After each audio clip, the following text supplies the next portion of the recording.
हम बारात लेकर लड़की वालों के घर पहुंचे। सभी के चेहरे देखकर मुझे कुछ अजीब सा लगा, जैसे कुछ छिपाया जा रहा हो। मुझे एक छोटे कमरे में बैठा दिया गया। मेरा नाम सूरज है। मैं एक मिडिल क्लास परिवार से हूँ। मैंने घर वालों से वादा किया था कि जब तक मुझे अच्छी नौकरी नहीं मिलती तब तक मैं शादी नहीं करूँगा। मेरी उम्र 32 साल हो चुकी थी और आखिरकार मुझे बैंक में नौकरी मिल गई। अब घर वालों ने मेरी शादी की चिंता शुरू कर दी। काफ़ी जगह रिश्ते देखे गए, लेकिन हर जगह कुछ ना कुछ समस्या निकल आती। 1 साल बीत गया। फिर एक दिन एक रिश्ता आया। लड़की गांव की थी, हमारे से थोड़ी गरीब, लेकिन तस्वीर में वह अच्छी लगी। घर वालों को भी पसंद आई और उन्होंने बिना देर किए लड़की को उसके घर जाकर देख लिया। मम्मी पापा को लड़की बहुत पसंद आई और उन्होंने रिश्ता पक्का कर दिया। मैं उस दिन नहीं जा पाया, लेकिन मम्मी ने कहा अब शादी जल्दी करनी है। पंडित ने कहा है कि या तो शादी 15 दिनों में हो जाएगी या फिर 2 साल बाद। घर वालों 2 साल इंतजार नहीं करना चाहते थे, इसलिए शादी 15 दिन बाद तय हो गई। इतने कम समय में लड़की को देखने जाना संभव नहीं था।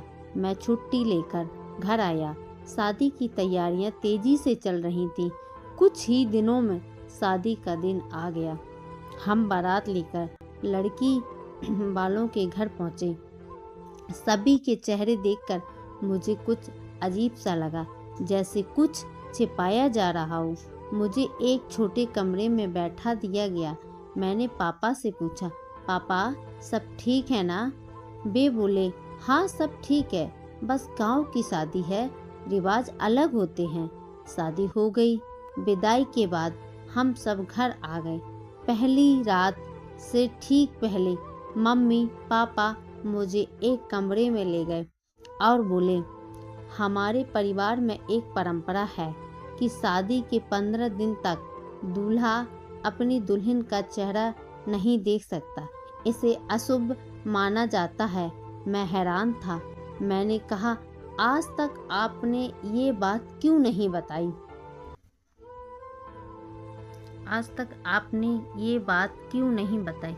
वो बोले, पहले बताना अशुभ माना जाता है। उन्होंने मुझे एक काला कपड़ा दिया और कहा, इसे बांधकर कमरे में जाना, गलती से भी मत खोलना। मेरा मन कई सवालों से भरा था, लेकिन उनकी आंखों में डर और मजबूरी थी, इसलिए मैं मान गया। मैं कमरे में गया। मेरी पत्नी घूंघट ओढ़े बेड पर बैठी थी।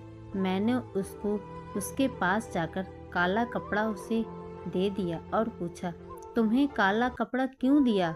वह बोली, अभी आपको सब समझ में आ जाएगा, पहले यह काला कपड़ा बांध लीजिए। उसने मेरे हाथ से कपड़ा लिया और मेरी आंखों पर बांध दिया। फिर उसने अपने मुलायम हाथ मेरे हाथों में रखे। हम देर रात तक बातें करते रहे। मैं उसे देख नहीं सकता था, लेकिन उसकी आवाज़ मुझे अच्छी लगने लगी थी। 15 दिन बाद आखिर वह कठिन 15 दिन बीत गए। मैं उत्सुक था अपनी पत्नी का चेहरा देखने के लिए, लेकिन उस दिन माता पिता के चेहरे पर अजीब सी घबराहट थी। मैंने पूछा, कुछ बात है क्या? वो चुप रहे। रात में मैं कमरे में गया। मेरे हाथ में अब कोई काला कपड़ा नहीं था। मेरी पत्नी घूंघट में बैठी थी। मैंने उससे पूछा, आज भी घूंघट क्यों? वह बोली, पहले मुझे आपसे कुछ पूछना है। पूछिए। आप मुझे कितना प्यार करते हैं? मैं मुस्कुराया। इन 15 दिनों में तो मुझे तुमसे और भी ज़्यादा प्यार हो गया है। वह धीमे स्वर में बोली, अगर मैं वो लड़की ना हूँ जिसे आपने तस्वीर में देखा था, तब भी आप मुझसे इतना ही प्यार करेंगे? मैं चौंक गया। मैंने कहा, तुम कैसी बातें कर रही हो? तुम मेरी पत्नी हो। मैं तुम्हें हमेशा प्यार करूँगा। वह चुप हो गई और तब मैंने घूंघट उठाया। सच सामने आया।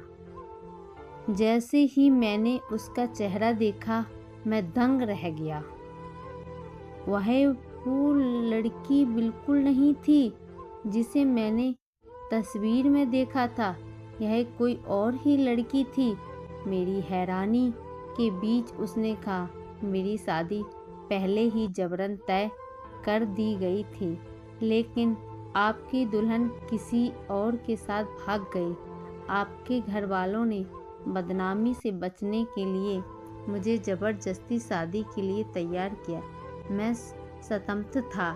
तभी मम्मी पापा आए और बोले, हमने यह सब तेरे लिए किया।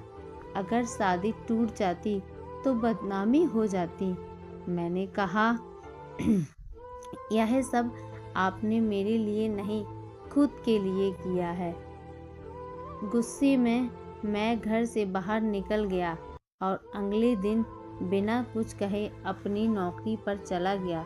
लेकिन सारी रात और दिन सिर्फ उसी लड़की के बारे में सोचता था, जिसकी आवाज़ नरम, स्वभाव और बातें सब मेरे दिल में उतर चुकी थीं। मुझे एहसास हुआ गलती उसकी नहीं थी, वह खुद भी मजबूर थी। 2 दिन बाद मैं वापस घर आ गया और सीधे उसके मायके गया। मैंने उसके घर वालों से माफ़ी मांगी। उनकी आंखों में आंसू थे। मैंने उससे पूछा, क्या तुम मुझसे प्यार करती हो? वह बोली, मैं बहुत खुश हूँ कि मुझे आपके जैसा पति मिला। आप बहुत अच्छे हैं। शायद भगवान ने हमें मिलवाने के लिए ही यह सब करवाया है। उसकी बातों ने मेरा दिल छू लिया। मैंने उसे अपने सीने से लगा लिया। हमारी ज़िंदगी की असली शुरुआत अब हुई थी। हम दोनों अब बहुत खुश थे।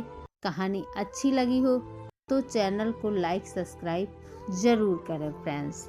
Bye bye. Radhe Radhe friends. कहानी अच्छी लगी तो लाइक सब्सक्राइब जरूर कमेंट में जरूर कि एक अनचाही दुल्हन, यानी कि लड़के को उसके माँ बाप ने बिना बताए किसी और लड़की के साथ उसकी शादी तय कर दी और उनके माँ बाप ने बिना लड़के के पूछे लड़की को अपने साथ अपनी बातों में मिलाकर एक कच्चे रिश्ते को कैसे मजबूत रिश्ता बनाया। फ्रेंड्स, अगर कहीं रिश्ता बनता है तो हम थोड़ा झूठ भी बोल लेंगे तो कोई बुराई नहीं है, लेकिन हर समय झूठ नहीं बोलना चाहिए। शादी ब्याह के रिश्ते हैं, अपने बच्चों से ज़रूर राय लेनी चाहिए। आपको वीडियो में क्या अच्छा लगा, कहानी में क्या अच्छा नहीं लगा, फ्रेंड्स ज़रूर बताएं। Thank you, bye bye, Radhe Radhe, धन्यवाद। Hello friends, Radhe Radhe. जैसे कि अभी आपने पूरी स्टोरी में देखा है कि एक अनचाही दुल्हन, यानी कि लड़के को उसके माँ बाप ने बिना बताए किसी और लड़की के साथ उसकी शादी तय कर दी और उनके माँ बाप ने बिना लड़के के पूछे लड़की को अपने साथ अपनी बातों में मिलाकर एक कच्चे रिश्ते को कैसे मजबूत रिश्ता बनाया। फ्रेंड्स, अगर कहीं रिश्ता बनता है तो हम थोड़ा झूठ भी बोल लेंगे तो कोई बुराई नहीं है, लेकिन हर समय झूठ नहीं बोलना चाहिए। शादी ब्याह के रिश्ते हैं, अपने बच्चों से ज़रूर राय लेनी चाहिए।